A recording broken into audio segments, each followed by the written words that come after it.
Oi, Janaína, bom dia.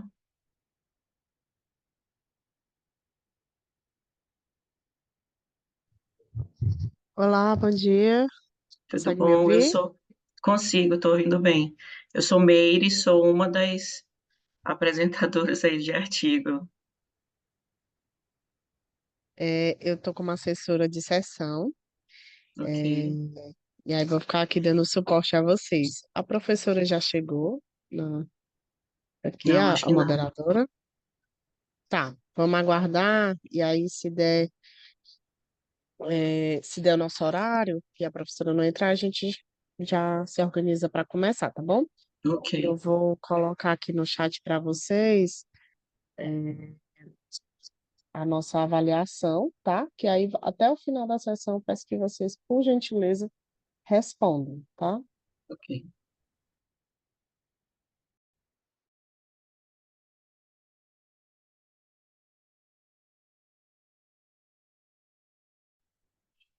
Bom dia, pessoal. Vou falar rapidinho aqui com vocês, enquanto a Janaína está organizando. Eu sou o Glauco, eu sou o assessor da área de estratégia, tá? Vim só dar uma olhadinha aqui, ver se está tudo certo com vocês. Estou passando pelas salas. Janaína, se você precisar de alguma coisa, eu estou lá no WhatsApp também, tá? Fica à vontade. Gente, boa sessão a todos. Se vocês tiverem alguma dúvida, por favor, estou aqui também, tá? Tá ótimo, obrigada, viu, Glauco? Beleza, gente. Boa sessão para vocês. Até mais. Bom dia a todos. Bom dia.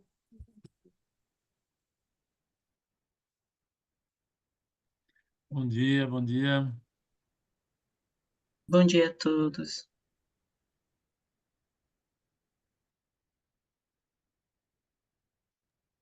Eu falei com a professora Simone, ela já está tentando entrar.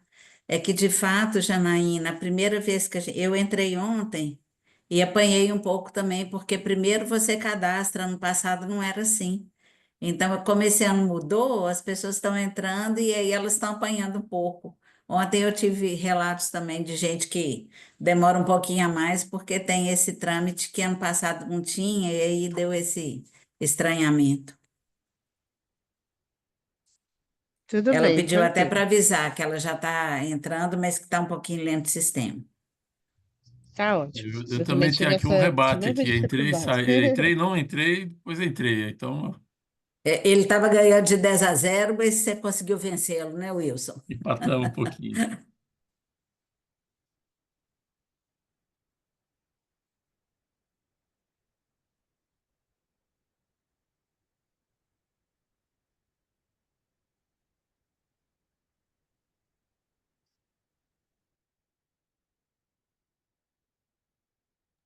Ó, pessoal, já coloquei aqui no chat, tá? Para vocês a nossa avaliação da sessão, tá?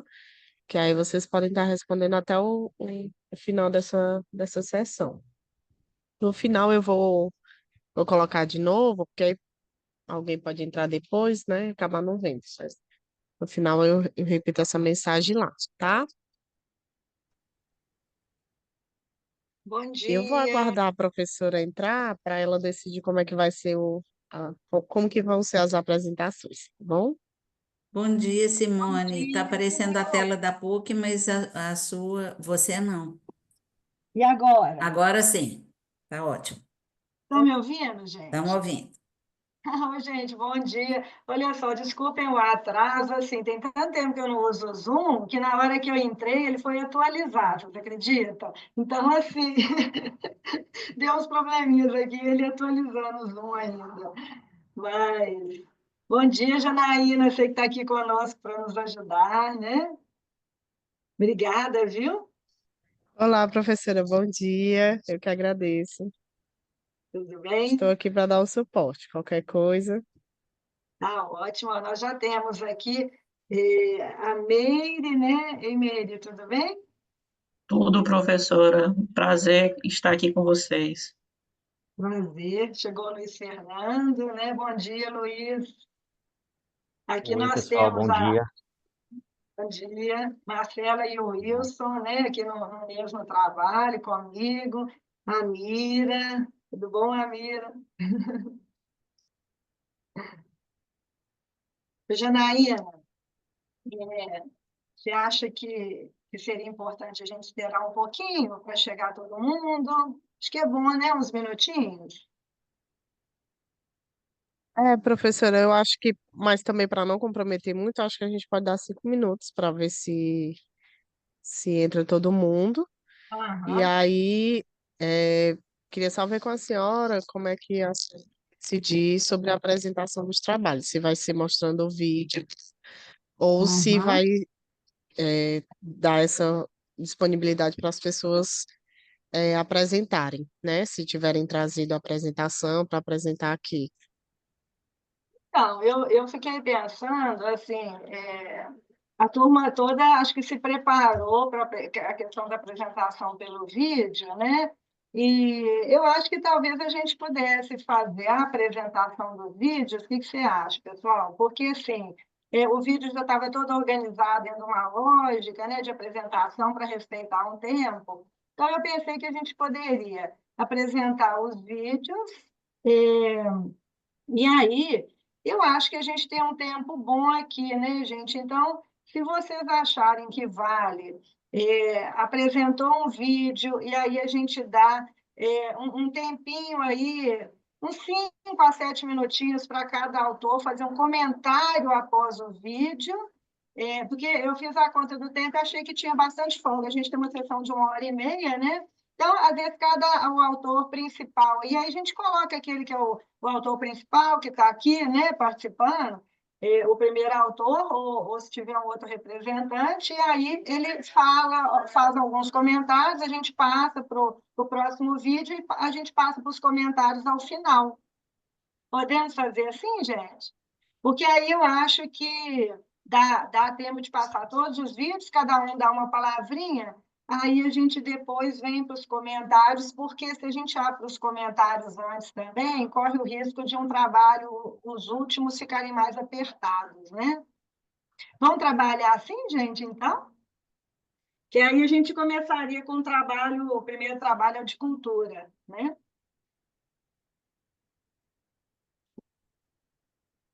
Acho que assim a gente consegue, depois abre para a participação de todo mundo também, né?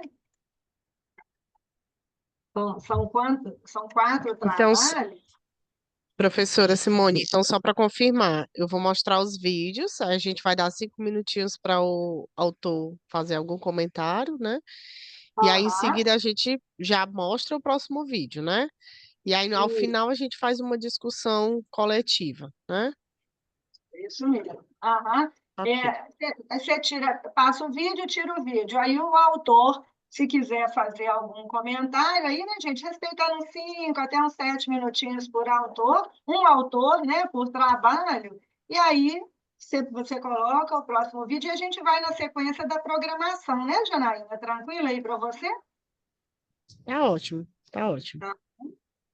Então, gente, 8h36, o que que vocês acham? Começamos, então?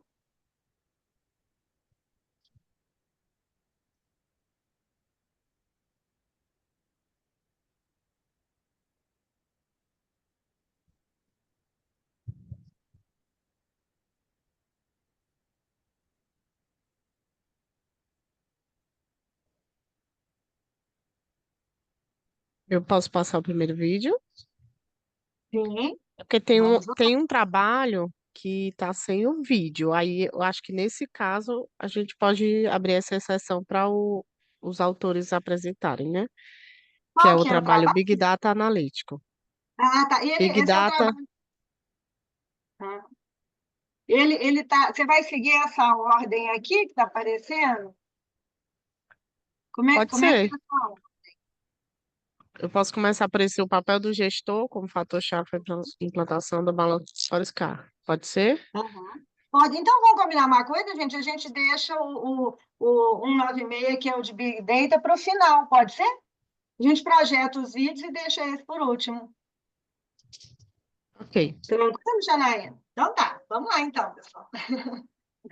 Obrigada, viu?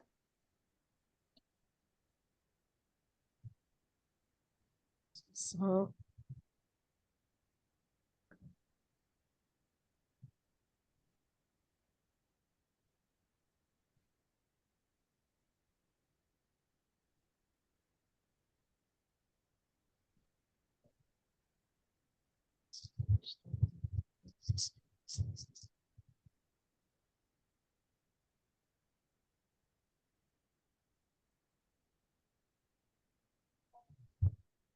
Só um instantinho.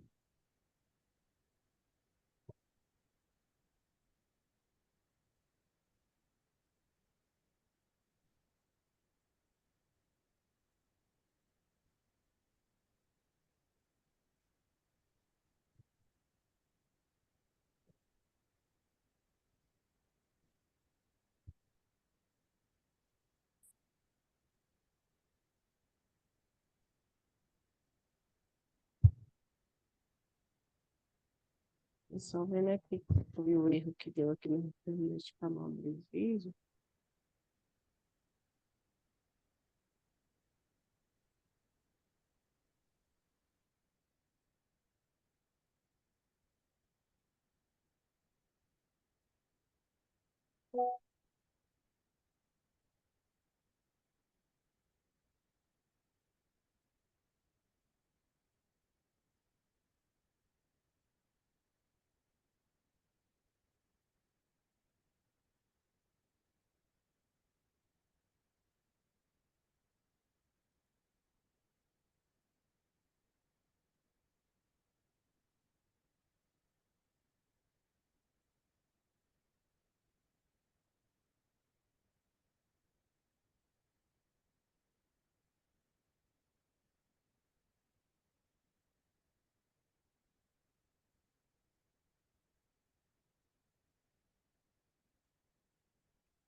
Acho que a Janaína caiu, né, gente?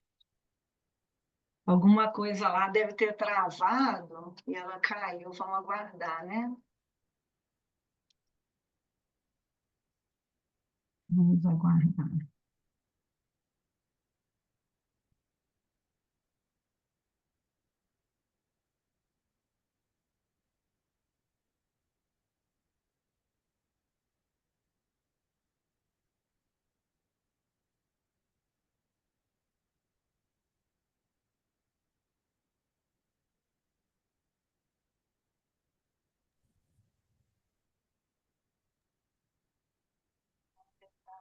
Aconteceu a mesma coisa.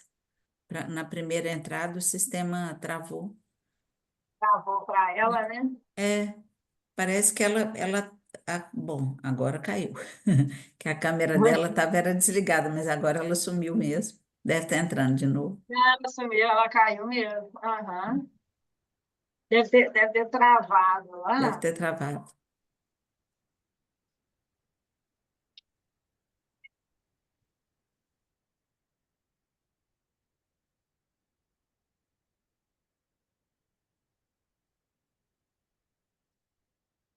Problemas técnicos do online, né, gente? Ai, ai, ai. Então, na hora que eu entrei, além do Zoom atualizar, apareceu aqui para mim assim, sem internet. Eu falei, gente, a internet aqui em casa funciona 100%. Na hora do evento, ela cai. É, tem uma lei aí que é inexplicável. Aí eu olhei aqui e falei, nossa, mas sem internet, hoje resolveu ficar sem internet. E eu comentei também que ano passado a gente entrava direto. Esse ano ele faz como se fosse um cadastro, manda o link depois que você entra, né? Pelo menos o meu foi assim. Então Sim, demora um pouco mais do que aquele imediato que você já entra, né? ô, Aí a gente, primeira vez a gente apanha um pouco. eu não sei onde que estão a Meire e o Luiz, né? Mas aqui nós temos a Marcela, né, gente, que está na Holanda, está pertinho da gente, né? E a Mira que está em Portugal, né? Vocês acreditam? Tem dois aqui lá na Europa e estão aqui com a gente, parece que estão pertinho aqui em São Paulo, né, Mira? E Marcela. Verdade. Luiz está em qual país, Luiz? Eu tô no Brasil, mas eu tô em Curitiba. Você está em Curitiba, né? Está mais É, ou menos, um né? pouquinho mais perto. E a Meire? Eu sou de Manaus, professora. De Manaus, ó, tá vendo, gente? Tá mais pertinho delas lá, ó.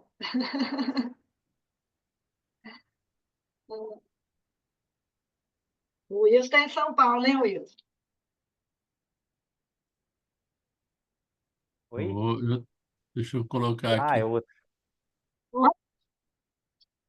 Sim, eu tô por aqui. A ideia era fazer essa conversa de lá de dentro da FEA, mas como ficou online, eu fiz daqui, depois eu vou para a FEA, porque aí eu estarei no SEMEAD fisicamente, né? Então, a gente tem Você essas vai várias alternativas aí. híbrido, né? Online e presencial também, né? É, Marcela não quis vir para o Brasil, né, Marcela? Senão a gente estava lá em São Paulo, né, Marcela? Né? É só conciliar a agenda, o preço das passagens, tudo, mas, enfim, não faltaram outras oportunidades, com certeza. Não, eu estou brincando, não basta querer, né, Marcela? A logística é grande, né? Eu tô... Logística é difícil, Oi? conciliar, mas Não, eu estou brincando, mas eu acho que assim, esse modelo híbrido nesse ponto é bom demais, né, gente? Porque permite, ó, senão a gente não teria as duas aqui, como tem várias salas, que deve ter gente fora também participando, né? Então acaba que o modelo. Manaus é difícil, é uma passagem cara também, um trajeto longo, né, Meire? Hoje não sai de Manaus para São Paulo com menos de R$ 2.000 a passagem. Aumentou Na muito depois da verdade, pandemia. tá lá no Amazonas, é quase está no exterior, né, Meire? Às vezes o custo é tão alto, Exatamente. E Manaus né? você só sai de avião, né? A estrada que tem, a 319, não tem mínima condição de sair. Hoje nós estamos numa conversa aqui mais informal e está tudo sendo gravado, né? Depois eu acho que não tem problema, não, né? Porque realmente aqui. Deixa eu ver se a Janaína. Bom, nós já estamos com 45 minutos aqui de início, né? Ela está. Tem Mas, um Simone, suplente. Oi? eu ia dar uma sugestão, assim, se a gente tem poderes de compartilhar aqui, será? A gente poder rodar por nossa conta, tentar rodar por nossa conta. Podemos. O que vocês acham, gente? Compartilhar Marcela, o vídeo aqui, deixa eu tentar ver se eu consigo, para ver se vocês veem. aham. Foi você, Wilson, que conseguiu compartilhar aqui? Não, como eu tô rodando o vídeo, a questão passa a Aham. ser só se a gente consegue compartilhar. Ué, Estava Eu já compartilhando, estava com. Wilson. Bom, então eu vou já sugerir estava que a Pode Simone colocar. compartilhe, né? Porque senão vira. Aham. Ô, gente, então vamos fazer assim, ó. Eu vou até sugerir a vocês que a gente não sabe como é que vai ser esse retorno da Janaína. Se vocês quiserem preparar isso, vocês têm a apresentação também, assim, os slides, ou mesmo a apresentação fácil aí para compartilhar, porque aí a gente toca aqui enquanto ela não aparece, né? Ela vai Eu acho chegar que e. já estamos por conta, viu, Simone? Ó, De vamos lá verdade então, mesmo. Vamos por podemos conta. assim? Professora, bom dia. Então pronto, resolvido. Senão o Professora, tempo passa, né, gente? Assustei agora, 16 minutos já de início, né? Vamos lá, então. Obrigada, Wilson. professora Simone, tudo bem? Está me Sim, escutando? tudo jóia? Eu sou o Glauco, eu sou assessor de área de estratégia. Você quer que eu passe os vídeos? Eu estou com acesso aqui. Glauco, se for possível, então, porque o professor Wilson tem aqui o do nosso trabalho, né? Então, se você puder dar Tá, sequência para nós aí, que realmente a Janaína teve algum problema aí, e se ela certo. demorar a retornar, então eu vou Uhum. contar com a sua ajuda, Glauco. Vamos lá. Podemos começar com o papel do gestor como fator-chave para a implantação do balanço scorecard? Isso, gente. Então vamos fazer um recombinado? Vamos passar todos os vídeos na sequência, que agora nós já perdemos um tempinho precioso, né? Vamos passar os vídeos na sequência, sem a fala dos autores, e depois a gente volta aos autores. Pode ser? Então vamos lá, Glauco. Obrigada, viu? Claro, sem problema, professor. Vocês confirmam para mim se vai aparecer a imagem e se o som está saindo legal para vocês. Uhum.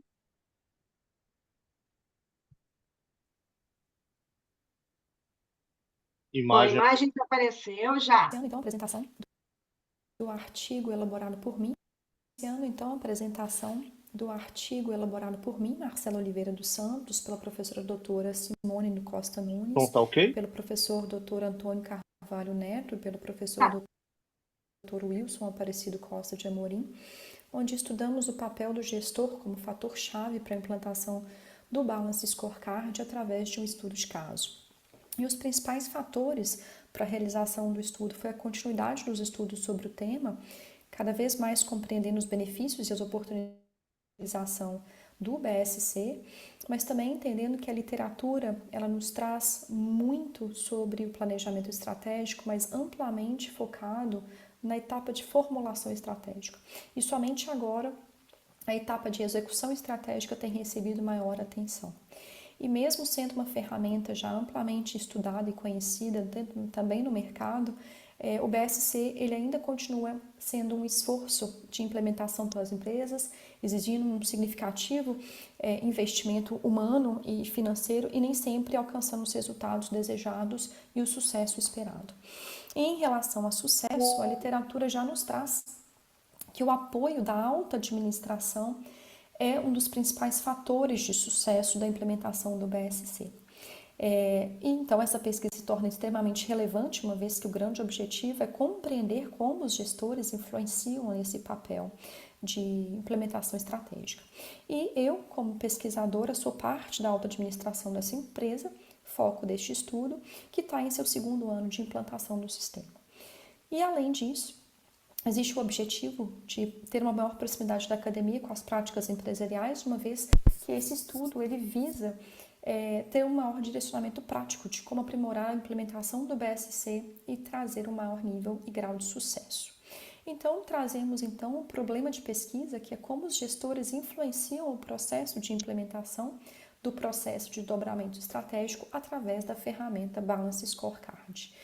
E temos o objetivo geral, que é compreender como esses gestores influenciam esse processo de implementação, mas tendo como 3 objetivos específicos a identificação dos comportamentos dos gestores e quais são considerados críticos para este processo, identificar também as práticas dos gestores consideradas como críticas e também identificar as principais dificuldades e os desafios encontrados nesse processo de implementação. E o referencial teórico ele foi organizado em 3 grandes blocos, tendo o primeiro desdobramento estratégico, o Balance Scorecard, compreendendo o BSC e as organizações orientadas à estratégia, as perspectivas do BSC, os mapas estratégicos e seus indicadores e os fatores críticos de sucesso. E o terceiro bloco, abordando a gerência e o papel do gestor, compreendendo a gerência, a função gerencial, o gestor no processo de planejamento estratégico e o papel do gestor como fator crítico de sucesso na implementação do BSC. E essa pesquisa ela foi realizada em uma startup brasileira de grande porte, acima de 500 empregados, uma empresa instalada em Belo Horizonte, Minas Gerais, e com uma atuação global. E em termos de metodologia de pesquisa, foi uma pesquisa qualitativa através de um estudo de caso.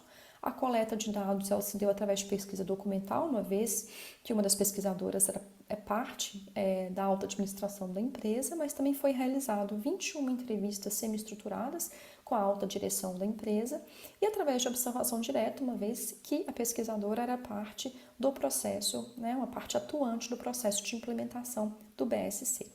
E a análise de dados foi realizada através de uma análise qualitativa e descritiva e através da análise de conteúdo. E a análise de dados ela foi organizada em 3 grandes blocos, de acordo com os objetivos específicos, e dentro do comportamento dos gestores, compreender o histórico de implementação, foi abordado o histórico de implementação do BSC, os comportamentos considerados críticos para o sucesso da implementação do BSC, o relacionamento com a equipe, o gestor enquanto agente na implantação estratégica da empresa e a motivação dos gestores para eles estarem implementando essa ferramenta. Dentro de prática dos gestores, quais eram as práticas consideradas críticas para o sucesso da implementação da ferramenta, qual era o processo de comunicação realizado da estratégia e quais foram os treinamentos ou capacitação metodológica que houve.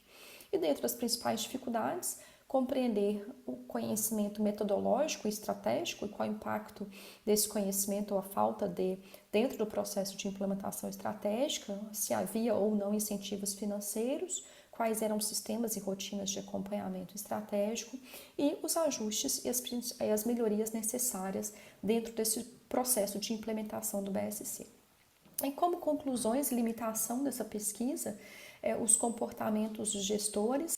Temos que é extremamente necessário termos a definição dos objetivos estratégicos, mas garantir o seu devido desdobramento e ter um plano para o alcance do mesmo. Esse desdobramento perpassando não somente a alta direção da empresa, mas chegando até um nível operacional e trazendo um plano tático de alcance dos mesmos. Além disso, a necessidade de compartilhamento do contexto estratégico com todo o nível gerencial, principalmente com o nível intermediário, que é o nível de ligação entre a alta gestão da empresa e o nível mais tático operacional. Então, como que esse nível ele compreende o processo estratégico, a necessidade de construção dos relacionamentos com a equipe, uma vez que é o processo de integração e de criar um senso comum frente a esse processo de implementação estratégica.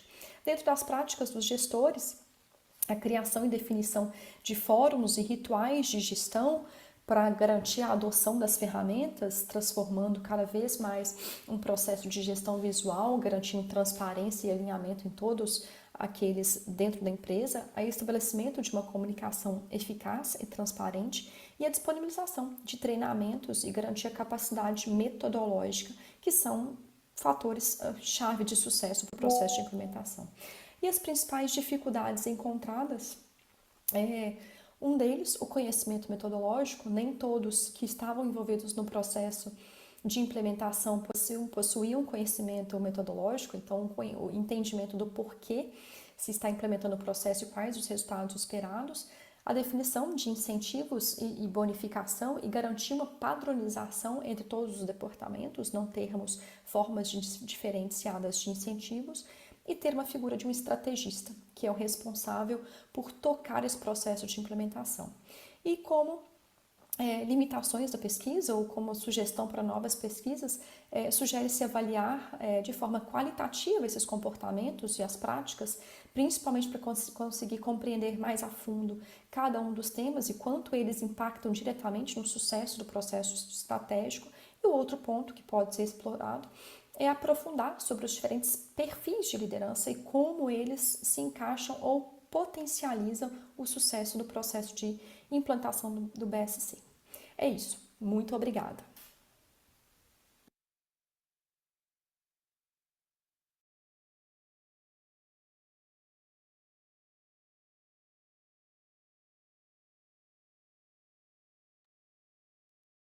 Professora? E Glauco, ótimo, né? Então, Glauco, nós combinamos de, na sequência, projetar todos os vídeos, porque a gente Tá bom. acabou perdendo um tempinho aqui, né? Então, pode continuar na sequência. Obrigada. Então, vamos com o Cultura Organizacional em Práticas de Business Process Management, um estudo bibliométrico nos últimos 10 anos. Eu vou começar aqui.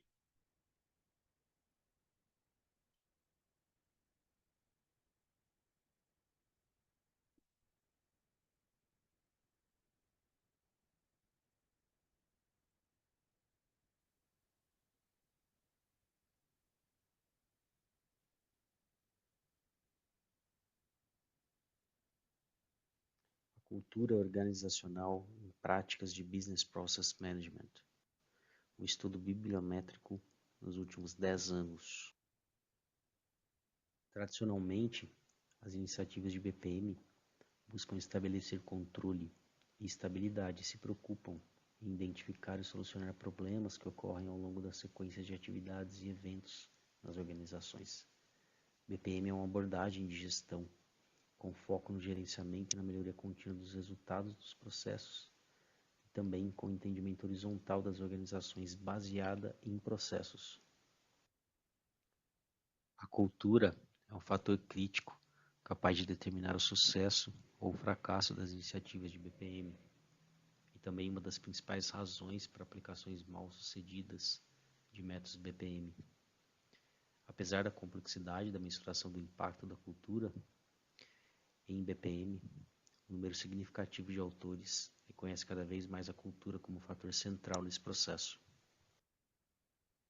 O objetivo deste estudo é investigar a cultura organizacional no contexto de BPM, utilizando uma análise bibliométrica, para mapear a literatura existente, identificar tendências e lacunas de pesquisa.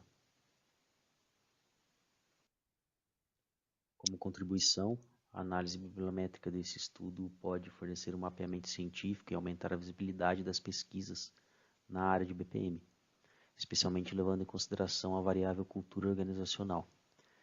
Essa abordagem permite não apenas mapear ali a pesquisa existente, mas também identificar as que requerem mais investigação. Tanto as organizações do setor privado quanto do setor público devem pensar mais em seus processos em um ritmo cada vez mais rápido, mais acelerado, para que possa gerar novas propostas de valor baseada em processos para os seus clientes.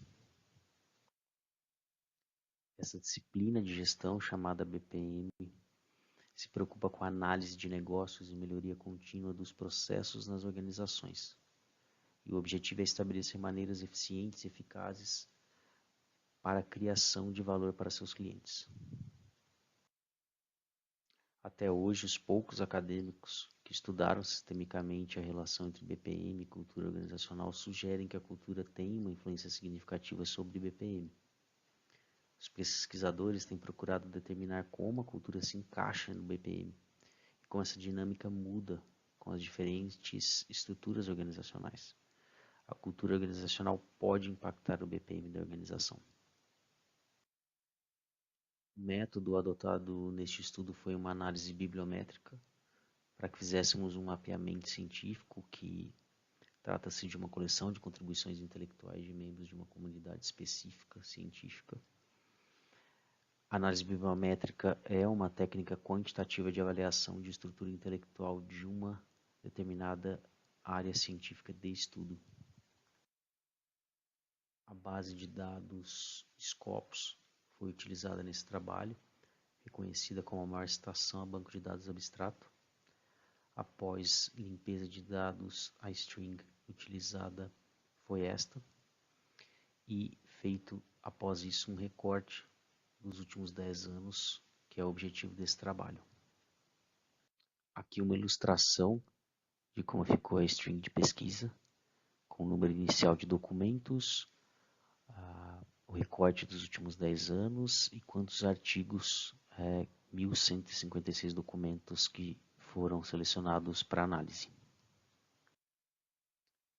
As etapas foram extração de dados, depois o recorte por data, a análise desses dados e depois os 3 objetivos específicos. Encontrar os principais temas, as tendências e, por fim, os países com mais publicações.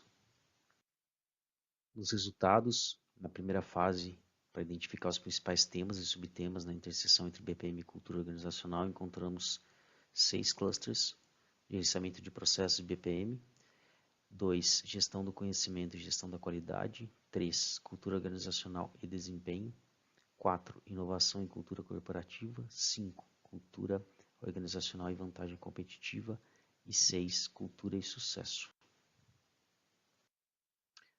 Aqui é a ilustração do VolsViewer, que foi o software que utilizamos para rodar essa base de dados.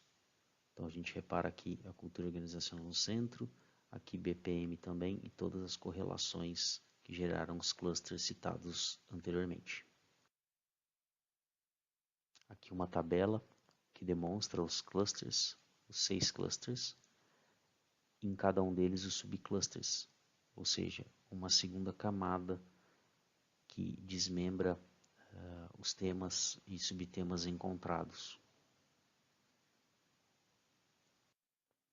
Olhando agora para as tendências emergentes nos últimos 10 anos, encontramos especialmente vantagem competitiva, transferência de conhecimento, inteligência artificial e sustentabilidade como os 4 temas com maior volume de estudos recentes, ali a partir de 2021, quando rastreamos a interseção entre BPM e cultura organizacional. Agora aqui a representação gráfica dessa visão temporal dos principais temas encontrados nessa interseção objetivo desse trabalho. Por fim, nos resultados trazemos os países com maior volume de pesquisas recentes, que tivessem ao menos 15 artigos publicados, né? Fizemos esse recorte. China, Paquistão, Indonésia e Arábia Saudita aparecem como os 4 com maior volume de estudos recentes, seguidos ali por Vietnã, Egito e Emirados Árabes. Aqui a representação gráfica dos dados a respeito dos países com maior volume de pesquisas recentes nessa interseção BPM e cultura organizacional. Após termos feito essa exploração entre a interseção entre os dois temas, a análise revelou que a cultura organizacional pode sim desempenhar um papel crucial no sucesso das iniciativas de BPM. A influência da cultura pode ser tanto um facilitador quanto um obstáculo para a implementação eficaz de práticas de BPM. Algumas sugestões para pesquisas futuras. A partir do estudo, entendemos que empresas, instituições de ensino superior, ONGs, governos, comunidades, etc., podem se beneficiar das conclusões para refletir sobre o impacto da cultura organizacional em práticas de BPM. Uma lacuna identificada é a necessidade de estudos mais aprofundados sobre adaptação cultural em contextos específicos e a avaliação longitudinal dos impactos das mudanças culturais nas iniciativas de BPM. Uma revisão sistemática da literatura combinada com uma técnica de ponderação poderia indicar a magnitude de quais desses clusters e subclusters encontrados seriam os mais promissores. Essa é uma limitação.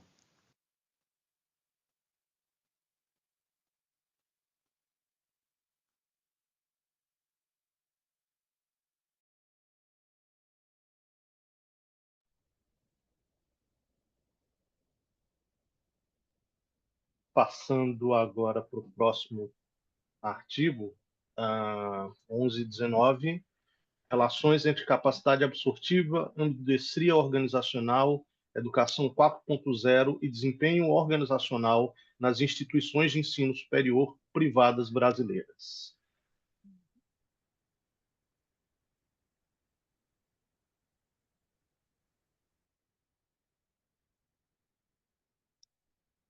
Compartilhando agora.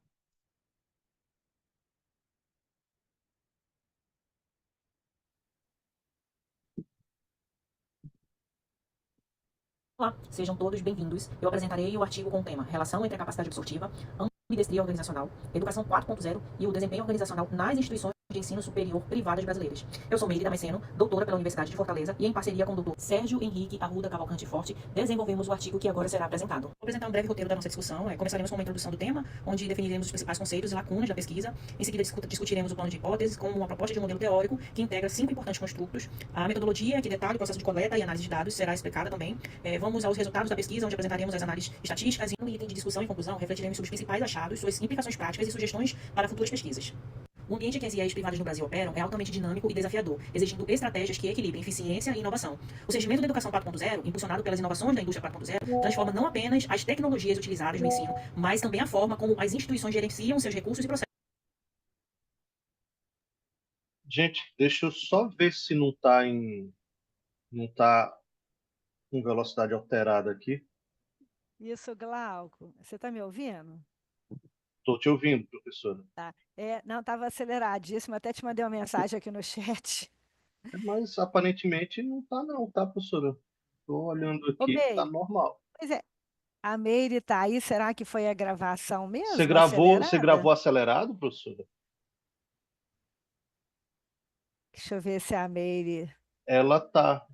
Oi, Glauco. Ela continua aqui. Não, subiu normal. Tá estranho aqui agora também. A Meire tem um lado locutora de futebol agora aqui, né? Eu achei bem acelerado, mas não tá. Aqui no YouTube tá ok, tá? A velocidade de reprodução tá normal. Vamos testar novamente aqui. Deixa eu ver. A Meire está 4.0. organizacional e a capacidade absortiva em outros setores, existe uma lacuna. Eu vou baixar um pouco aqui a velocidade. Acho que você... Eu acho que ele dá uma... vamos ver novamente aqui. Olá, sejam todos bem-vindos. Eu apresentarei o artigo com o Tá tema ok? Relação entre a capacidade absortiva, ambidestria organizacional, Educação 4.0 e o desempenho organizacional nas instituições de ensino superior privadas brasileiras. Eu sou Meire Damasceno, doutora pela Universidade de Fortaleza e em parceria com o doutor Sérgio Henrique Arruda Cavalcante Forte, desenvolvemos o artigo que agora será apresentado. Vou apresentar um breve roteiro da nossa discussão. Começaremos com uma introdução do tema, onde definiremos os principais conceitos e lacunas da pesquisa. Em seguida, discutiremos o plano de hipóteses como uma proposta de um modelo teórico que integra 5 importantes construtos. A metodologia, que detalha o processo de coleta e análise de dados, será explicada também. Vamos aos resultados da pesquisa, onde apresentaremos as análises estatísticas e no item de discussão e conclusão refletiremos sobre os principais achados, suas implicações práticas e sugestões para futuras pesquisas. O ambiente que as IEs privadas no Brasil operam é altamente dinâmico e desafiador, exigindo estratégias que equilibrem eficiência e inovação. O surgimento da Educação 4.0, impulsionado pelas inovações da indústria 4.0, transforma não apenas as tecnologias utilizadas no ensino, mas também a forma como as instituições gerenciam seus recursos e processos. No entanto, apesar de haver estudos sobre a ambidestria organizacional e a capacidade absortiva em outros setores, existe uma lacuna importante na aplicação desses conceitos no contexto de instituições de ensino superior. Poucos trabalhos investigam como a Educação 4.0, quando integrada com a ambidestria organizacional, pode influenciar o desempenho das organizações e o sucesso financeiro dessas instituições. Nosso estudo busca preencher essa lacuna, propondo um modelo que testa como esses fatores interagem e afetam o desempenho das organizações privadas. Agora vamos discutir a relevância teórica, contextual, empírica e prática desse estudo. Teoricamente, essa pesquisa oferece uma integração inédita de 5 construtos chaves, que são capacidade absortiva, ambidestria organizacional, diferenciação estrutural, suporte social e a educação 4.0. Essa integração contribui de forma significativa para a literatura, porque propõe uma visão mais holística de como essas variáveis influenciam o desempenho organizacional.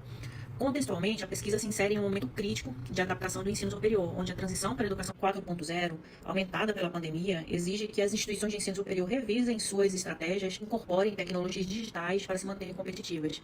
Empiricamente, analisamos 128 instituições de ensino superiores privadas no Brasil, que representam um panorama bastante relevante do setor, dado que cerca de 87,8% das instituições de ensino superior do país são privadas. E, finalmente, em termos práticos, esse estudo oferece um framework que pode ser diretamente utilizado por gestores educacionais e formuladores de políticas públicas, como o Ministério da Educação, para orientar e adaptar as estratégias das instituições de ensino superior na era digital. Vamos agora detalhar os principais construtos utilizados neste estudo, que nos ajudarão a compreender melhor as interações formadas na pesquisa.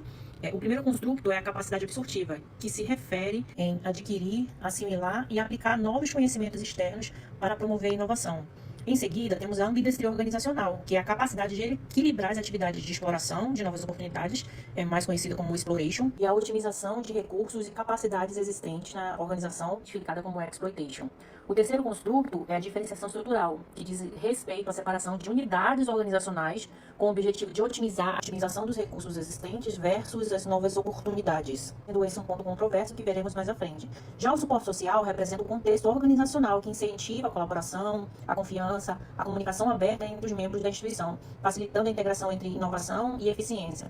A educação 4.0 é o uso de tecnologias digitais avançadas, como inteligência artificial, plataformas de aprendizagem online, para personalizar e adaptar o processo educacional, preparando as instituições de ensino superior para um futuro digital. E, por fim, temos o desempenho organizacional, que neste estudo é medido tanto por indicadores financeiros quanto por não financeiros, como a qualidade de ensino, retenção de alunos e satisfação dos colaboradores. Nesse ponto, apresentamos o plano de hipótese que fundamenta o modelo teórico da nossa pesquisa. Nós propusemos 5 hipóteses que exploram as relações entre os construtos. A primeira hipótese, identificada como H1, sugere que a capacidade absortiva influencia positivamente a ambidestria organizacional. Isso significa que as instituições de ensino superior, que são mais eficazes em adquirir e aplicar novos conhecimentos, tendem a equilibrar melhor a inovação e a eficiência organizacional. A segunda hipótese, identificada como H2, propõe que a diferenciação estrutural, ou seja, a criação de estruturas organizacionais separadas para explorar novas oportunidades e melhorar a eficiência, influencia positivamente a ambidestria organizacional. A terceira hipótese, H3, postula que o suporte social dentro das instituições, como a colaboração e a comunicação entre equipes, aumenta a ambidestria organizacional. A quarta hipótese, H4, sugere que a ambidestria organizacional, uma vez estabelecida, melhora o desempenho organizacional das instituições de ensino superior. E, finalmente, a quinta hipótese, H5, afirma que a educação 4.0, ao fornecer novas tecnologias e métodos educacionais, modera positivamente a relação entre a ambidestria organizacional e o desempenho, fortalecendo ainda mais essa conexão. Em se tratando dos resultados descritivos da nossa amostra, a análise demonstrou que a maioria das instituições que participaram da pesquisa são faculdades, representando 68% da amostra. Isso reflete a predominância das faculdades no setor privado brasileiro, que, segundo o INEP, compõe a maior parte das instituições de ensino superior do país. Geograficamente, a maior parte das instituições está localizada na região sudeste, que corresponde a 46,9% da amostra, o que também é esperado, dado o perfil demográfico e econômico do Brasil. Outro dado interessante é que 53,7% das instituições de ensino participantes estão em operação há mais de 35 anos, o que sugere que estamos lidando com instituições bem estabelecidas e experientes. Esses dados contextuais são importantes para entendermos o cenário em que a pesquisa foi conduzida e como os desafios da ambidestria organizacional e a adoção da Educação 4.0 podem ser percebidos na pesquisa por instituições que variam em tamanho, localização e experiência. Focamos na análise da validade discriminante e do poder explicativo dos construtos. A validade discriminante foi avaliada usando o critério de Forney-Lect, que garante que cada construto seja distinto dos demais no modelo teórico. Todos os construtos atenderam a esse critério, indicando que eles medem conceitos únicos e que não se sobrepõem uns aos outros. Em termos de poder explicativo, observamos que o R² ajustado para a ambidestria organizacional foi de 73,3%. Isso sugere que a capacidade absortiva, a diferenciação estrutural e o suporte social explicam bem a variabilidade da ambidestria organizacional. Já o R² para o desempenho organizacional foi de 53,9%, o que representa um poder explicativo moderado. Esses resultados mostram que o modelo teórico proposto é capaz de explicar de forma substancial as variáveis de interesse e que a ambidestria organizacional é um importante prediletor do desempenho organizacional nas instituições de ensino superior privadas brasileiras. Além disso, os valores do Q² indicam que o modelo também tem um bom poder. Neste ponto, apresentaremos os coeficientes dos caminhos, que mostram a força das relações entre os construtos e o suporte para as nossas hipóteses. Vamos começar pela primeira hipótese H1, que sugere que a capacidade absortiva influencia positivamente a ambidestria organizacional. O coeficiente é de 0,45, com o valor de P de 0,0, o que confirma que essa relação é forte. Isso significa que quanto mais uma instituição de ensino superior investe em absorver e aplicar novos conhecimentos, mais ela consegue equilibrar a inovação e a eficiência. A hipótese H2, que se trata da diferenciação estrutural, também foi suportada com um coeficiente de 0,63 e um valor de P de 0,0, indicando que a criação de estruturas organizacionais específicas para exploração e para exploração é um fator importante para a ambidestria. A H3, sobre o suporte social, também foi confirmada com um coeficiente de 0,49, mostrando que o ambiente colaborativo dentro de uma instituição de ensino superior facilita a ambidestria. A H4, que trata da relação entre ambidestria e desempenho organizacional, apresentou um coeficiente elevado de 0,77, sugerindo que a capacidade em equilibrar inovação e eficiência tem um impacto significativo no sucesso organizacional. Finalmente, a H5, que explora o papel da Educação 4.0, foi suportada com um coeficiente de 0,09, indicando que a adoção de tecnologias educacionais avançadas amplifica o impacto da ambidestria no desempenho organizacional. Nesse item, apresentaremos o modelo estrutural completo, que integra todas as hipóteses e variáveis que discutimos até o momento. Através da análise de caminhos, podemos ver como os construtos se interrelacionam e quais fatores têm o maior impacto no desempenho organizacional das instituições de ensino superior privadas. O poder explicativo do modelo, representado pelo R², é substancial para a ambidestria organizacional, como vimos anteriormente, e é moderado para o desempenho organizacional. O que é importante destacar aqui é o papel mediador da ambidestria organizacional. Ela serve como um corredor de passagem onde a capacidade absortiva, o suporte social e a diferenciação estrutural influenciam diretamente a ambidestria, que por sua vez impacta o desempenho organizacional. Além disso, a Educação 4.0 desempenha um papel moderador crucial, aumentando o efeito positivo da ambidestria sobre o desempenho. Este modelo nos oferece uma visão integrada e sistêmica de como as instituições de ensino superior podem alavancar diferentes capacidades para melhorar os seus resultados.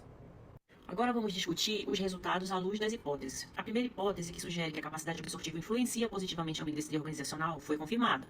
Isso nos indica que as instituições de ensino superior que se destacam em adquirir e aplicar novos conhecimentos são mais eficazes em balancear a inovação e a eficiência. A segunda hipótese, que trata da diferenciação estrutural, também foi suportada, sugerindo que a separação de unidades específicas para inovação e eficiência pode fortalecer a capacidade de ambidestria nas instituições de ensino superior.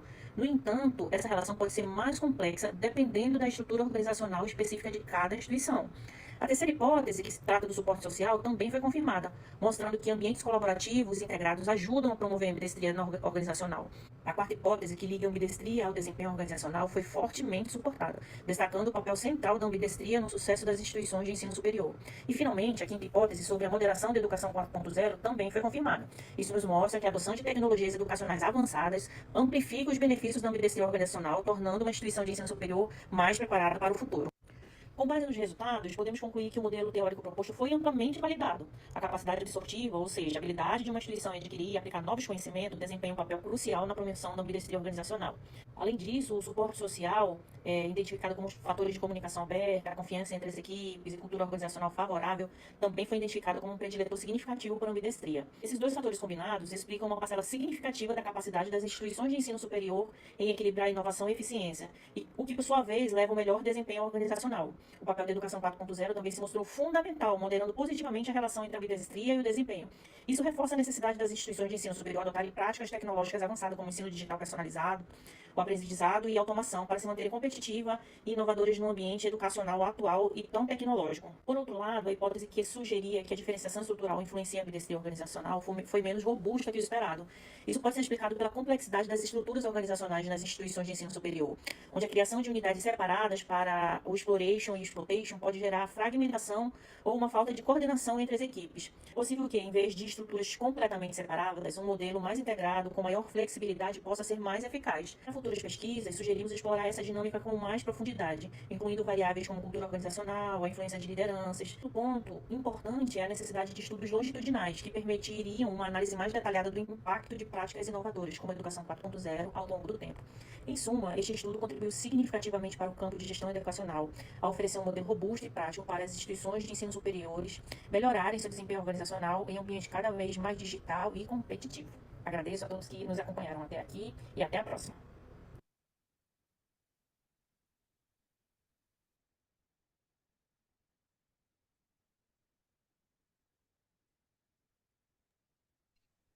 Bem, pessoal, por fim, nós teríamos o artigo Big Data Analítico para Soluções de ESG, Visão Humano-Máquina. Só que não consta o vídeo do artigo. E eu não sei se os autores estão na sala. Caio José Santos Ribeiro, Selma Regina Martins Oliveira. Não Não estão. estão, né, Glauco? Não estão. É. Então, eu acho que a gente vai pular essa apresentação, não é isso? Essa seria a última, professora. Aham. Eu acho que se eles não mandaram o trabalho e não estão aqui, né? A gente pode até fazer algum comentário, mas vamos passar então, aproveitar o tempo aqui com os autores presentes, né? Acho que seria o melhor, né? Então, gente, vocês gostariam agora de dar aquela palavrinha aí de 5 minutos cada autor? O que que vocês acham? Ou vocês preferem já passar aqui para as nossas observações, abrir aos demais? O que você acha, Meire? Eu passo para as observações, professora. Passa. E aí, o Luiz e a Silvia? Por nós, Marcela? muito bem. Pode passar para as observações. Passar? Tá ok. Bom, Pode. gente, então, eu vou começar, né, fazendo aqui alguns comentários. Eu fiquei nesse papel de moderadora, né? Então, eu vou fazer alguns poucos comentários sobre os trabalhos, talvez só para a gente instigar aqui a discussão, né? E passar a palavra aí para a gente fazer, talvez, um debate, né? Eu fiquei, na leitura dos trabalhos, eu fiquei em busca de pontos de convergência entre eles, porque a gente sempre pensa que quando os trabalhos estão ali numa mesma sessão é porque eles têm alguma afinidade, né? E aí eu fui encontrando alguns pontos aqui, é lógico que eles não se restringem a isso, mas é o que eu achei por bem trazer para a gente instigar aí um início de discussão, né? Então, quando eu começo com o trabalho de cultura, Só relembrando aqui, né, o trabalho de cultura, ele traz aí como fator central para o sucesso das iniciativas de Business Process Management, né, sucesso ou fracasso, né, como o grupo coloca, né. Ele traz aqui algumas questões importantes, mas o foco dele está na cultura, né. Então, quando eu vou lá na tabela 2, eu imagino que vocês tenham aí o acesso aos trabalhos, né, gente? Imagino que vocês tenham lido também. Me chama a atenção lá na tabela 2 que em um dos clusters aparece, no cluster verde, né, aparece o item liderança transformacional e no amarelo também aparece o item liderança, né? E aí eu fui fazendo aqui alguma relação com o trabalho da Marcela, porque quando a gente discute a questão da cultura, né, a gente sabe que a cultura ela é um fenômeno que é top-down, né? Então, o trabalho de vocês vai me chamando a atenção para essa questão, porque é, quando a gente fala da implementação de algumas ferramentas, como, né, esse trabalho traz, o trabalho da Marcela traz, mesmo, né, os outros trabalhos, isso passa primeiro pela aprovação que vem lá, né, do nível estratégico da organização e vai criar toda ali uma ambiência para que essas ferramentas possam ser efetivamente utilizadas, né? Acho que isso aí fica muito claro no trabalho da Marcela. E no de vocês, né? O que a gente percebe aqui? Que vocês trazem uma questão que me fez refletir, a importância dessa criação de uma ambiência, né, para que os processos ocorram. Então, a gente sabe da necessidade do apoio da alta gestão para que toda essa ambiência ela possa eh, ser criada, e aí ela vai aparecer nas mais diferentes formas, né? Vocês colocam aqui no trabalho, como, por exemplo, um ambiente voltado à qualidade, voltado à inovação, aprendizagem, à transformação do conhecimento, né? E também voltado à gestão de resultados. E aí, quando nós falamos de resultados, nós estamos falando da gestão aí de indicadores não só tangíveis, mas também indicadores intangíveis, que eu acho que é algo que a gente traz aí também lá do trabalho da Marcela, né?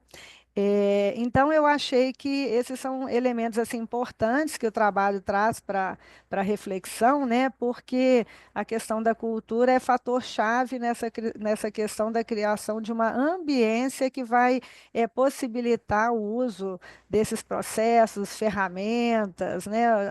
Nomes como esses, para que a gente possa efetivamente trazer os resultados. Porque todos os trabalhos eles estão preocupados aí com questões do desempenho organizacional, né?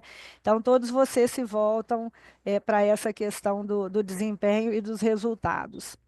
O trabalho da Marcela, né, Marcela, que é um trabalho conjunto aqui entre Marcela, eu, o Wilson e também o professor Toninho da PUC, eu não vou comentar, porque como eu faço parte, né, então eu deixo aí para vocês comentarem, né? Quando eu vou para o trabalho da ambidestria, que é o trabalho da Meire e do Sérgio, aqui vocês estão buscando uma análise que vai tratar do equilíbrio entre inovação incremental e radical, né, e capacidade absortiva de informações do ambiente externo, né? Eu achei assim bem interessante o modelo que vocês propõem, né? Eu vou aqui no trabalho só para fazer alguns comentários. É, Vocês vão trazer aqui uma relação clara com a questão da cultura, né? Então, quando a gente vai lá na página 9, tem um item aqui em que vocês vão comentar que me chamou a atenção, que está ligado aqui à hipótese, quer ver, a hipótese 3, né? Em que vocês vão discutir a questão do suporte social. Então, a hipótese 3 sugere que o suporte social influencia positivamente a ambidestria organizacional, né? Essa foi uma hipótese suportada, né? E aí vocês trazem aqui que o suporte social se refere a um conjunto de fatores que criam um contexto favorável ao exploration e exploitation de forma simultânea, né? Tais como liderança, cultura, incentivos, recursos. Então, aqui, nesse ponto, foi um ponto que eu achei de convergência, né? Em que vocês discutem justamente essa questão da criação de um contexto favorável, uma ambiência, né? Que vem aí dos valores da organização e que vocês entendem aí, num certo momento, vocês colocam isso, que o suporte social ele é fundamental para o sucesso de longo prazo, né? Então, acho que esse ponto também eu trago aqui para a gente, talvez, problematizar, né? E aí, gente, sem maiores, então, discussões sobre o trabalho de Big Data, né? Eu vou só fazer um comentário, porque ele também traz uma discussão lá na página 12. Ele vai trazer uma discussão aqui sobre as questões ligadas à cultura. Então, ele coloca assim: as capacidades analíticas mais substantivas das empresas multinacionais, objeto desse estudo, são as capacidades intangíveis, cultura e aprendizagem, né? E aí, depois, no trabalho, então, eles vão fazer uma discussão sobre essa questão da importância, né, desse ambiente que considera a cultura, a aprendizagem, as habilidades gerenciais, né, que se mostraram como aquelas que se constituem como as que exercem maior relevância para o desempenho de governança social e ambiental, né? Então, se a gente pega todos os 4 trabalhos, né? Aqui o trabalho de Big Data, ele vai discutir muito essa questão de uma cultura guiada por dados, né? E aí tem uma relação com o trabalho da Meire, porque a gente está discutindo aí um contexto de indústria 4.0. Né? Então, esse é um ponto também convergente. Então, quando a gente pega o que vai aparecendo nesses 4 trabalhos, eu acho que tem alguns temas aqui que prevalecem, que são em comum. A questão da importância da cultura na criação de um contexto organizacional que permita esses processos, o papel e a influência das lideranças, como a liderança ela tem um papel fundamental, né? Não só na criação da cultura, mas também na disseminação e na criação aí de uma ambiência com recursos que vão possibilitar o desenvolvimento dos processos, né? E também desempenho organizacional e foco em resultado. Acho que esses são os pontos-chave que são discutidos aí por todos os trabalhos, né?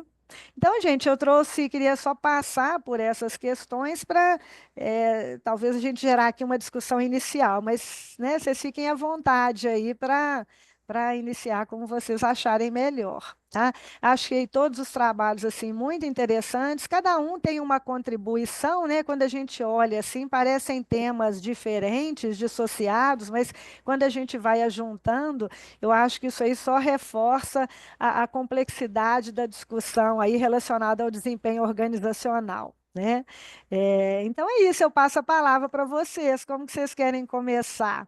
Será que os autores vão na ordem aí? Vocês querem começar aí, talvez pela Marcela, vão na ordem da apresentação?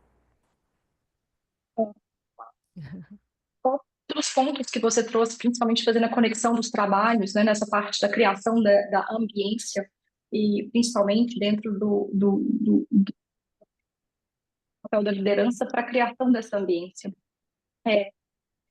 E que trazendo um pouco para o meu trabalho, né, o líder hoje, ele exerce um papel muito importante dentro das organizações, e aí a gente pode colocar esse papel liderança com diferentes níveis de liderança também. A gente tem, né, a cúpula estratégica, que é um nível mais sênior, mas a gente também tem aquela liderança intermediária, que faz o papel interlocutor dessa criação dessa ambiência, e até mesmo desse desdobramento. Então, eu fico trazendo até um pouco de complexidade das organizações, ou tanto quanto essa camada gerencial, essa camada de liderança, ela também está preparada, né, para conseguir fazer e criar essa ambiência. A gente sabe que, principalmente as lideranças mais sêniores, elas estão um pouco mais ambientadas nessas discussões para a criação, né? Vou trazer essa parte da ambiência, porque eu acho que esse é o grande ponto de conexão dos nossos trabalhos, mas o quão essa camada intermediária, que é um papel muito crucial até para o desdobramento dessa criação dessa ambiência, ela também está conectada, né, para que isso seja desdobrado e que esse processo de aprendizagem, né, corporativa, organizacional, ela aconteça da melhor forma. Então, eu acho que isso talvez pode, eu não sei, talvez Meire pode trazer um pouco também dentro, né, do âmbito educacional, porque são diferentes níveis de camada de liderança, mas eu imagino que a complexidade ela exista, mas hoje a gente consegue identificar, né, e trazendo um pouco para o meu trabalho, que é uma camada muito importante e é uma camada que muitas vezes ela fica de fora das discussões estratégicas. Então a gente acaba criando a desconexão e o grande ponto de dificultar, não, o grande dificultador para a criação dessa ambiência que a gente está falando. Isso. Vamos complementando aí na sequência, né? Olha, a Marcela já chamou a Meire, né? Que estava na sequência e já desafiou você aí a refletir junto, né, Meire? Sim, sim, eu vou pegar a deixa dela final aí, falando sobre essa questão da desconexão, né? No meu trabalho, uma das hipóteses que não foi bem suportada foi ditamente essa desconexão, essa separação em unidades, né, para tentar verificar se isso teria um retorno melhor dentro da ambidestria. E demonstrou que não, que essa separação realmente ela não flui, pelo menos dentro, né, de um centro universitário, dentro das universidades, ela não flui tão bem como a hipótese que teve o suporte social como o foco principal, né? A questão da liderança, a questão do apoio social às organizações, aos membros, e principalmente instituições de ensino, que assim, o serviço ele se efetiva por pessoas, né? A gente não tem um produto tangível ali, tudo vai por pessoas mesmo. Você ter essa liderança, né, bem efetivada, essa liderança bem estruturada, ela consegue ter um diferencial muito grande nessas organizações. Então, seria esse ponto aí que eu traria em comum com os outros.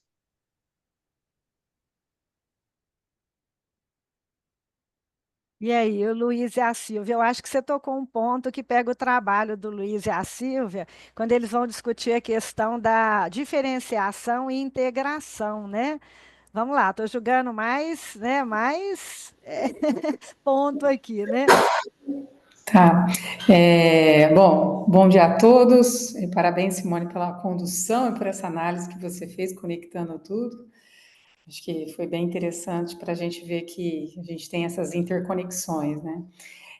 Eu sou desse campo de Business Process Management, que é uma ciência de processo, e que, por incrível que pareça, ela está muito ligada à tecnologia, né? Então, assim, os congressos, por exemplo, eu tenho, sei lá, 90 e tantos por cento dos artigos muito mais ligados à tecnologia. Então, essa questão de cultura é ainda, apesar de já ter trabalhos mostrando a relevância, ainda é um pouco tímida, né? Então, as pessoas ainda, na área de pesquisa, ainda estão iniciando esse trabalho. Já tem alguns artigos com mais de 10 anos, né, falando sobre isso, mas a gente entende que, na verdade, você não vai comprar um sistema e o sistema vai mudar a empresa, né? E isso a gente já conhece várias histórias aí de empresa que precisa fazer uma mudança e vai atrás do sistema primeiro. E aí essa visão cultural nos dá um outro viés, muito mais business, né? Muito mais administração, que é entender, por exemplo, a perspectiva do ponta a ponta, né? A gente tem muitas estruturas muito focadas em áreas funcionais. E o cliente lá na outra ponta, né, pensando num processo, né, de atender o pedido de um cliente, por exemplo, ele não está preocupado com as áreas funcionais, né? Ele está recebendo aquele valor ali que ele espera. Então, essa visão de entender o que eu estou entregando de valor está dentro de aspectos culturais. A questão de ajudar, mesmo que não esteja na minha descrição de cargo, né, que eu tenho que ajudar o meu colega, o meu colaborador que está na próxima parte do processo ou que está na parte anterior, isso faz diferença no resultado do processo. Questões relacionadas à excelência, comportamentos de vamos buscar o melhor, coisas do tipo, também são aspectos culturais que estão relacionados também com o sucesso. E ainda são aspectos, né, por isso que a gente fez uma bibliometria, né, porque apesar de já ter um estudo que criou um instrumento para avaliar, tem poucos estudos que aprofundam nisso, e aí a ideia era fazer esse mapeamento para a gente saber o que estão falando sobre esse assunto, quais são os pontos mais recentes. Eu tive agora na última conferência de processo, e fiquei muito surpresa que a gente tem poucos trabalhos relacionados à área mais de negócio mesmo, de entender essa perspectiva. E aí eu tive uma experiência muito nova esse ano, né? Porque eles estão valorizando um pouco isso, até questões éticas do processo, né? Como que isso impacta, né? E isso também, de alguma forma, vai ter uma relação com a cultura. A gente pensa na cultura BPM, que é a cultura de processo da empresa, mas ela é um tipo de cultura organizacional, né? E isso vai, de alguma forma, impactar no resultado do processo. E aí tem uma série de questões aí que a gente precisa aprofundar para trabalhos futuros, como que isso impacta na performance, quais métodos que nos ajudam a melhorar essas questões. Bom, Luiz, você quer complementar? Você que é o primeiro autor. Oi, pessoal. Não, só, na verdade, a Silvia é super especialista, né? Minha orientadora aí também, no mestrado. Mas assim, só contribuindo um pouco, né? Eu trabalho também há muito tempo, assim, nesse mundo corporativo, né? Digamos assim. É interessante fazer esse tipo de análise de trabalho, porque a, a gente percebe isso no dia a dia, né? Essas questões todas que a Silvia colocou agora, o que impacta, o que não impacta ali nos processos, né? Essa coisa de ser um pouco nichado, né? Departamental, assim, até hoje ainda é muito assim, né? Ainda que a gente tenha algumas evoluções, assim, mas essa parte da cultura, ela é muito ainda enraizada, assim, em hierarquias eu sou dono disso ou daquilo, e pensar muito pouco no todo, né? Então, eu acho que é bem interessante estudar sobre isso e ainda participar disso ativamente, assim, que é no meu caso, né? Então, eu acho que é uma contribuição interessante aí que a gente está tentando trazer para discussões, né? Algumas lacunas aí que a gente vem enxergando nessa questão de cultura e processos. Mas é isso, só uma palavrinha rápida. Tá ótimo. Eu vou só fazer um comentário, é que eu me enganei na hora que eu falei da questão da diferenciação, né? Na verdade, isso está no trabalho, não é o trabalho de cultura, é o trabalho da Meire com o Sérgio, né? É que vocês têm aqui numa das hipóteses que não foi suportada, né? Vocês dizem assim, já a diferenciação estrutural não foi verificada como um fator que influencia positivamente a ambidestria organizacional, né? E aí vocês dizem, é necessário considerar outras abordagens integrativas, né? Porque vocês vão falar que o isolamento e a falta de integração entre as unidades exploration e exploitation prejudicam o desempenho ambidestro, né? Então, eu acho que aí complementa, né, Meire? Se você quiser comentar, porque era justamente esse ponto que eu estava fazendo o link com o que a Marcela falou, e agora complementa o que Silvia e Luiz trazem, né? Exatamente, professora. Aí convergiu certinho, né? Que mostra exatamente isso, né? Que essa polaridade de estruturas sem esse foco na liderança e em pessoas acaba, pelo menos na instituição de ensino superior, né? Não tendo resultado tão positivo, né? Como a gente esperava. Mas, como o Luiz falou também, hoje a gente vê muita questão da tecnologia, e esse foi um dos itens que a gente fez uma análise, né? Como que a gente identificou a tecnologia como educação 4.0 e veio analisando essa moderação dela dentro dessa conexão entre a ambidestria e o desempenho, e ela realmente trouxe um resultado positivo, né? De 2020 para cá, a pandemia, a gente teve um boom em instituições superiores dessa absorção da tecnologia, né? Estamos aqui sendo moderadas pela tecnologia, né? E temos visto cada vez mais essa crescente. Hoje é muito comum já vermos laboratórios virtuais, né, com uma tecnologia muito aprimorada, Vemos essa integração cada vez mais também dentro do próprio laboratório físico, trazendo essa questão da tecnologia, e isso tem, na pesquisa, né, ela indicou que seria um fator positivo para o desempenho da organização. Eu acho que hoje é muito difícil uma instituição de ensino superior conseguir seguir sem esse avanço tecnológico, né? A gente está cada vez mais integrado a isso. Então, é um momento de, pelo menos, eu vi, no projeto a gente viu assim que a relutância maior era mais das pequenas instituições, né? As grandes já pegaram muito, isso daí incluíram, mas hoje é algo que você não tem como ficar sem, né?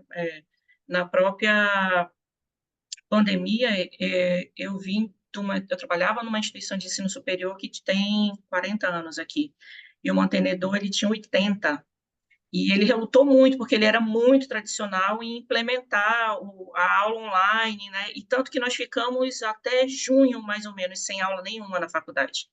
E aí chegou um ponto que a gente disse, não tem mais como segurar, a gente vai ter que colocar, aí colocamos, né? Tentamos não colocar nada gravado, fazendo as aulas online. Teve uma boa aderência e isso daí acabou que mais à frente foi implementado em algumas aulas complementares da faculdade, né? E aí ele foi tentando evoluir nesse ponto. Ele mesmo viu, era muito relutante em relação ao sistema de aula EAD, e aí também ele viu que, infelizmente, não tinha como que algo que hoje a entrada dentro das instituições é mais EAD do que presencial, né? No ano passado, o censo que teve mostrou isso, né, que praticamente 55% das entradas nas instituições foram para os cursos EAD. Então, tecnologia realmente veio para ficar e aí a gente não tem muito o que fazer, senão correr atrás e se adaptar para ter um bom desempenho aí.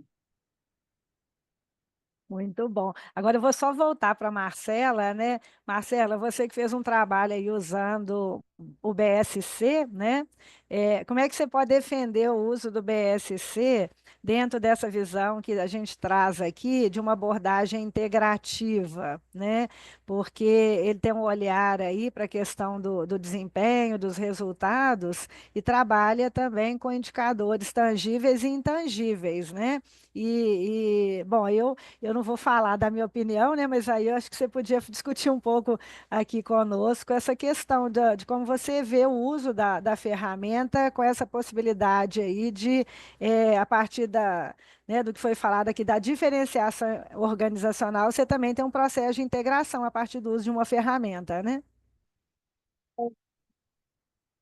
Ser uma ferramenta estratégica que a proposta dela é justamente conseguir fazer essa integração, né, entre o mais tático, né, o mais operacional, conseguir traduzir a estratégia criada dentro da cúpula estratégica até para o nível operacional.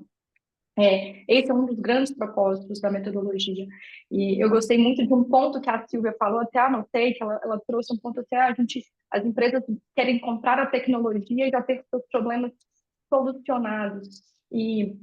Então, porque é a mesma coisa com as metodologias estratégicas, e isso acontece muito com as empresas também implementando o BSC. Né? O momento em que simplesmente temos uma metodologia, só por ter uma metodologia e seguir um método já se pressupõe que o resultado será alcançado. E nem sempre é assim. Então, acho que gostei muito desse ponto que você trouxe, Silvia, porque acho que se aplica também aqui no caso do BSC. E sim, ele consegue fazer a tradução, né, por ser uma metodologia que consolida ou trata de indicadores que consegue, né, a parte mais estratégica, mas também os resultados mais operacionais, ele tenta fazer essa ligação para que toda a organização ela esteja voltada para o mesmo objetivo. Esse é um dos grandes pontos.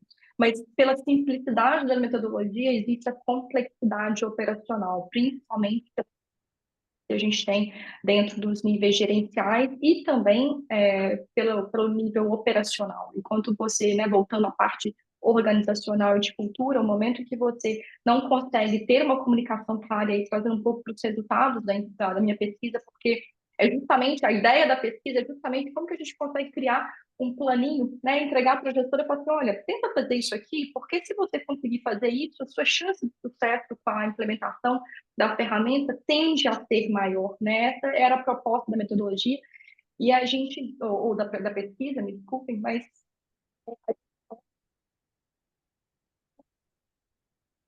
como que você faz esse desdobramento, como que você consegue engajar a todos pelo mesmo objetivo. E principalmente no momento em que a gente pega mais complexas, né, vou pegando um pouco aí do Luiz e da Silvia também, com processos mais complexos, com unidades de negócio distintas e há muitas vezes trabalhando em silos, né, o BSC ele tende cada vez mais a fazer com que essas unidades se falem, então quebra um pouco também de algumas, né, de alguma forma as estruturas hoje existentes nas empresas, um pouco mais, ter uma integração maior.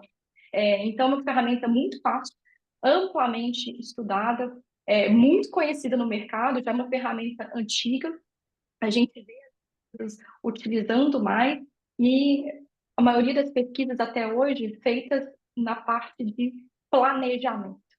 E como às vezes não né, não se alcança o sucesso, começou-se novamente, somente agora a entender o porquê, né, do não sucesso de uma ferramenta talvez tão simples de ser implementada. Então, a ideia é essa, de conseguir tentar traduzir um pouco mais uma ferramenta que faz essa conexão entre as diversas áreas da empresa, e tentar fazer com que o grau de sucesso das empresas seja um pouco maior com adotar, né, para aumentar o nível de sucesso.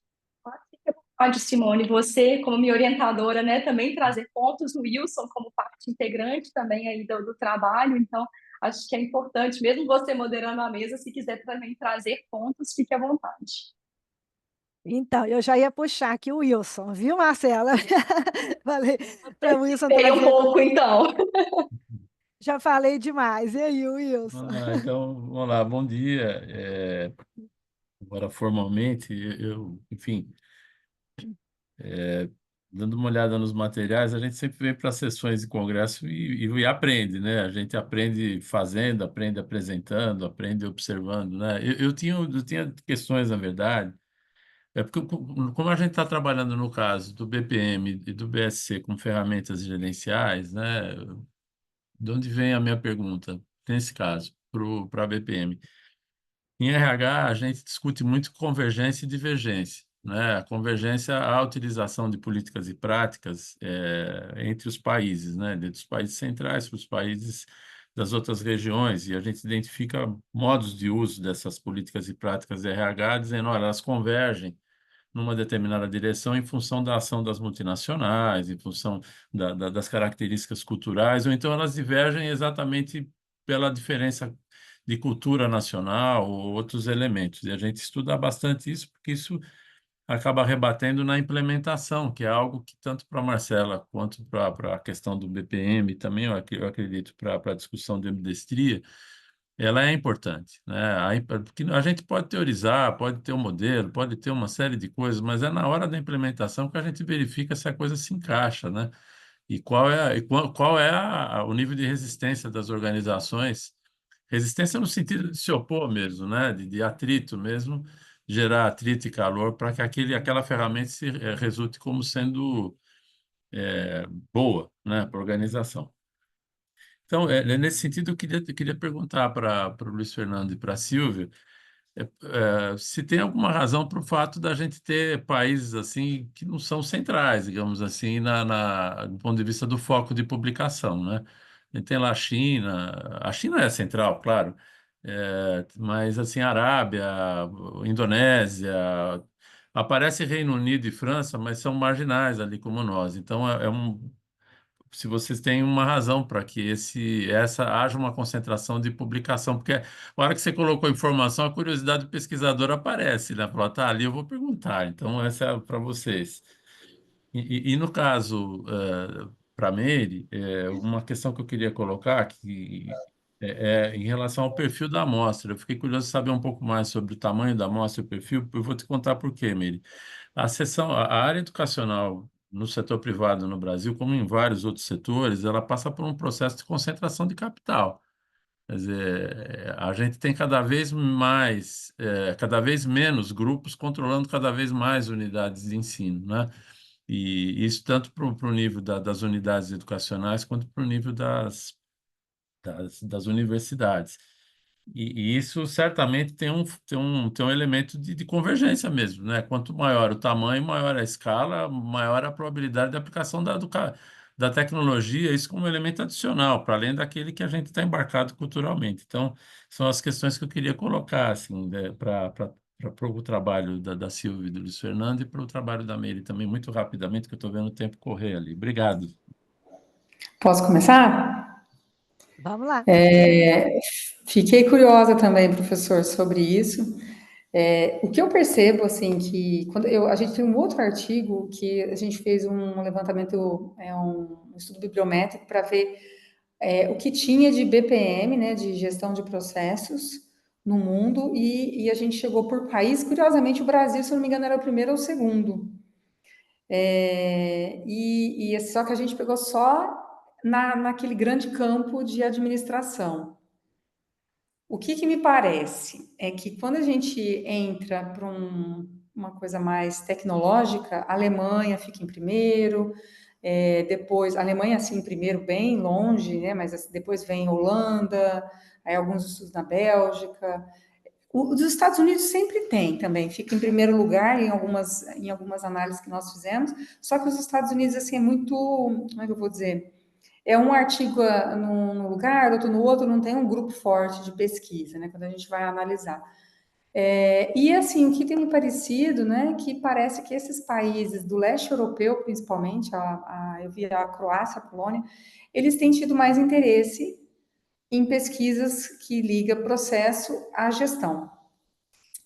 Mas ainda isso é uma hipótese, ainda que eu preciso aprofundar um pouco mais, porque eu percebi na última conferência agora que os artigos que tinham esse perfil, quem fez a abertura, por exemplo, da BPM Conference foi uma brasileira, que falou de ética em processo, que já é um assunto muito fora do mundo de tecnologia, assim, teoricamente até poucos anos atrás não se falava disso.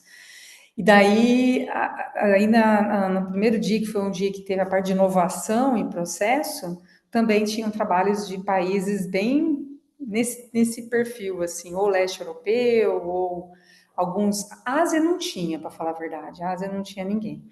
Mas, não tinha... Acho que tinha um caso de uma apresentação. Mas eu tenho a impressão que esse mundo mais soft da ciência do processo está ganhando força nesses países. Ainda não consegui identificar o motivo disso. Silvia, só comentando contigo muito rapidamente, na área da RH existe também, o pessoal acaba juntando países no leste europeu em função do desenho, né, econômico que surge quando cai o Muro de Berlim, essa coisa toda. Eu posso compartilhar contigo depois aí esses trabalhos de identificação, né, de regiões assim em que essas práticas elas vão se assemelhando por conta de ter lá uma origem histórica e econômica, tá bom? Uma questão cultural, talvez, né? Legal, muito obrigada, professor. Agora passamos para a Meire, né, Meire? Sua vez. Sim, professor, nós pegamos a base do MEC, né, que foram 2.261 instituições com o cadastro dos reitores, e enviamos a pesquisa e dela tivemos 107 respostas. A maior concentração veio do Sudeste. Agora, sim, pode ser que seja do mesmo grupo, mas foram individualizados por instituições. Mas, como tem uma padronização dentro do grupo, pode sim ser que tenha, né, rastreado ali um perfil de instituições maiores. Agora, o foco também teve quase metade foi de faculdades, né, e não centros universitários ou universidades, né, que vieram. Mas também o número de faculdades é maior em relação ao cadastro do MEC, considerando centros universitários e universidades, né, são um número maior. Então, também a gente já esperava que o número maior de respostas fossem de faculdades em si.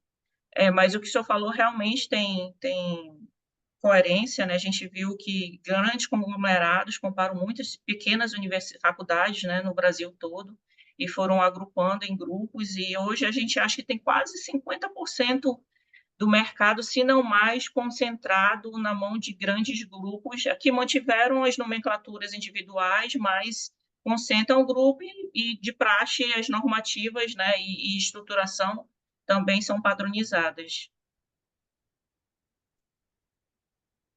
Muito bom. E aí, Wilson, vai ter um comentário a Não, respeito? bom, eu acho que a Miri vai concordar comigo que a vontade de continuar pesquisando não acaba nisso, né? Porque é uma etapa importante, porque tem um tipo de abordagem para o que está concentrado, que provavelmente está mais Sim. adiantado do ponto de vista da digitalização do ensino, né? De maneira Sim. muito frenética e bem precisa, né? E os outros 50% tem essa dificuldade, né, de buscar o mesmo padrão, até concorrencial, né? E também da publicação para cá, isso faz parte da minha tese de doutorado. Eu defendi o doutorado no início de 2023, e então já foi aí um ano e pouquinho. A gente viu também muitas mudanças, né? A inteligência artificial veio forte aí com várias coisas novas, né? Até dentro dos processos de empresa, gestão e assim vai. Então, realmente, pesquisa ainda tem. Legal. Mas parabéns pelos trabalhos todos, tá? Só para chegando pertinho aqui do limite, a gente, é de obrigação nossa apontar a qualidade dos trabalhos aí apresentados, né?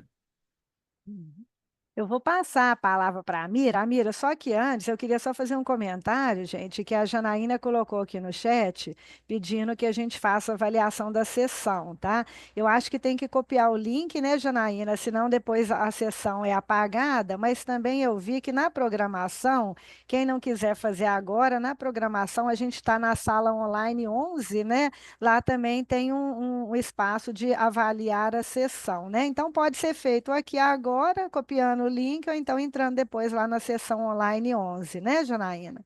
Que aí a turma avalia. Ô, gente, eu vou pedir a vocês licença. É o seguinte, como a gente teve aquele atraso de 15 minutos, eu quero passar a palavra para a Mira. A Mira é a pessoa que está aqui prestigiando todo mundo, ela não tem trabalho, né? E ela está aqui nessa sessão e está aqui prestigiando. Então, eu quero passar a palavra para ela, e aí, se vocês nos permitem, tendo visto atrás, Janaína e Glauco, mais uns 5 minutinhos, pelo menos, né, gente? Pode ser? Para a Mira poder dar a contribuição dela. Obrigada, viu, Amira? Na verdade, eu penso que, como o Wilson falou, isso dá debate para uma tarde, né?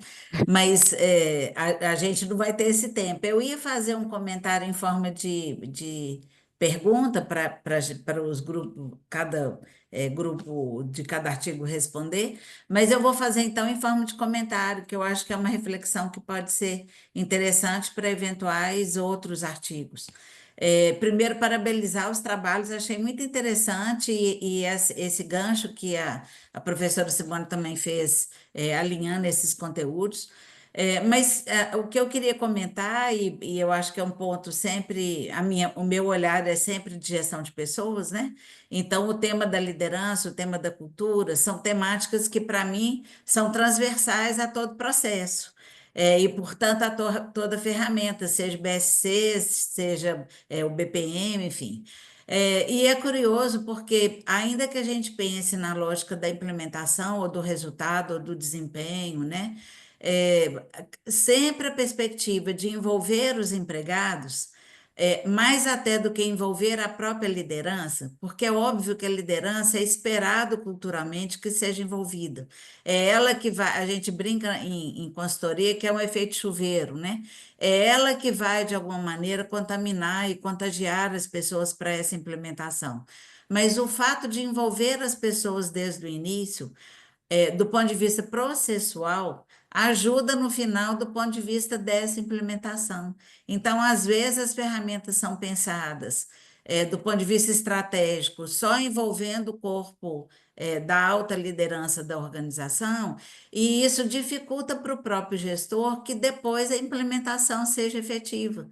Quer dizer, se eu não tiver uma cultura que desde a base já envolva desde o porteiro da empresa, na hora de implementar, independente do nível da liderança, o meu esforço vai ser muito maior.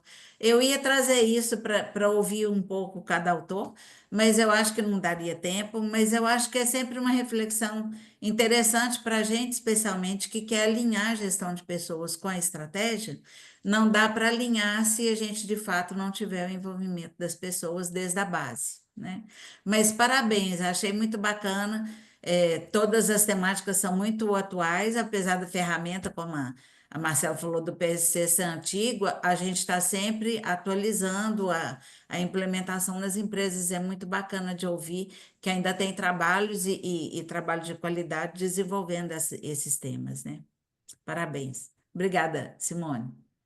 Beleza, Amira. Amira, acho que você fecha com a questão que a Marcela tinha trazido, do gestor em nível intermediário, né? Porque isso fica muito evidente no trabalho da Marcela, né? Como que o processo ele se dá no nível estratégico e como que ela sempre chamou do cascateamento, né, Marcela? Como que isso vai se dando aí para os diferentes níveis e as barreiras que vão surgindo no processo aí de transmissão, né, do que é esperado, vindo desde lá de cima, passando pelo nível intermediário e chegando no nível operacional, né? Então, acho que a Marcela chamou atenção para essa questão do nível intermediário, como que como que ele não foi envolvido muitas vezes, né, Marcela, nos processos na empresa, e o efeito disso ali na implementação da metodologia, né? Então, acho que para uma palavra final, você quer fechar com essa questão, Marcela, que você mesma trouxe, e a Mira agora te cutucou também de novo, né? E cutucou todo mundo, né, na verdade.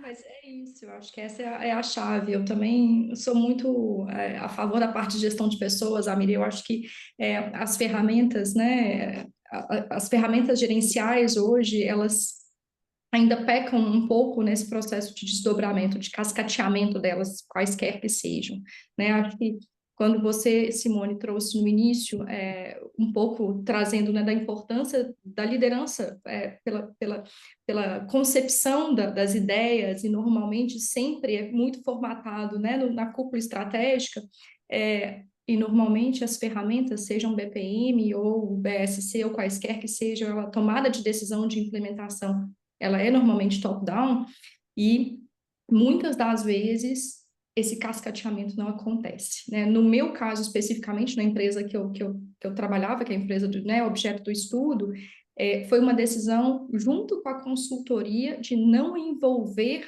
a camada intermediária e nem a camada, né, a operação da empresa. E aí você vê porque isso vai totalmente de contra tudo que a teoria e os autores que a gente estuda, eles condizem, né? O que eles trouxeram para a gente em tanto tempo. Então, assim, eu acho que isso só reforça cada vez mais a importância do envolvimento das pessoas, né? O trabalho, não somente da estratégia, mas como que isso se linka com a gestão de pessoas, como que isso perpassa também pelo RH, enfim, como que a gente consegue trazer diferentes times, diferentes unidades de negócio para um objetivo comum.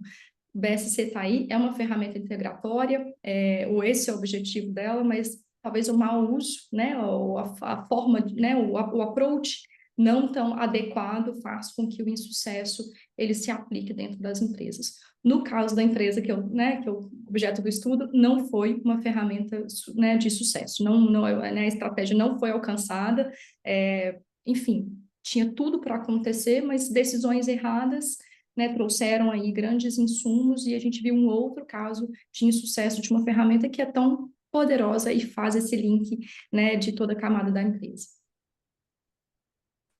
Ótimo, gente. Olha, infelizmente a gente tem que encerrar, né? Acho que a discussão aqui, como disse o Wilson e a Amira, dá para a gente passar uma manhã inteira, uma tarde inteira, né? Os trabalhos são muito bons. Espero que vocês gerem aí as melhorias que ainda, né, acharem necessárias, o feedback dado aí pelos avaliadores, e possam publicar esses trabalhos, né? E quero parabenizar a todos, agradecer a participação, tá? Agradecer a Amira, que veio aqui prestigiar todo mundo. mundo, né? E agradecer a presença de todos os autores. E mais também Janaína e Glauco por esse apoio aqui para a sessão funcionar, né? Deu um probleminha inicial, né, Janaína? Mas contornamos aí, viu, gente? Muito obrigada, tá? E desejo a todos aí um ótimo SEMIAD, viu, gente? Tá bom? Tudo de Bom bom para dia para vocês. todos. Até mais. Obrigada. Obrigada, viu? Obrigada, Até pessoal. mais. Tchau, tchau.